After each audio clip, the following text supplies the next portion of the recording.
Alors, comment fait-on pour étudier à l'international? On peut dire qu'il y avait vraiment avant Covid et après Covid. Alors maintenant, il y a après Covid, mais il y a toujours Covid parce que ça rebondit suivant les pays. Il y a une situation géopolitique extrêmement instable avec une guerre en Europe centrale, avec des tensions énormes sur Taïwan et la région. Et donc, avant de partir, on se dit où est-ce que je vais aller? Est-ce que je vais aller dans un pays qui n'est pas instable? Quels sont les risques que je prends? Est-ce que je vais pas me retrouver dans un système de confinement où je vais passer ma scolarité ou une partie de ma scolarité enfermée dans ma chambre d'étudiant sans pouvoir vraiment voir le pays où je vais aller? Bref, les menaces sont tellement importantes et les coûts sont tellement élevés dans un contexte de crise économique et d'inflation grandissante et de coût de l'énergie, de tout ce qu'on veut, c'est pas facile en ce moment. La solution, c'est d'étudier online. C'est-à-dire, vous choisissez le pays. Pour les études, le meilleur pays, c'est les États-Unis, et vous étudiez en ligne.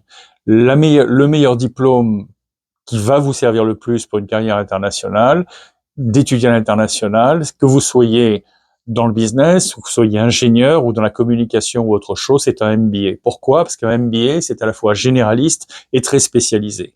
Et donc, vos études internationales, depuis la France, depuis le Canada, la Suisse, la Belgique, l'Afrique, d'autres pays, vous pouvez le faire aux États-Unis sans vous déplacer, à un coût beaucoup moindre. Et c'est pour ça que nous, on a fait un MBA 100% en ligne, 100% américain, et qui vous permet ensuite d'avoir un diplôme international qui est reconnu dans le monde entier.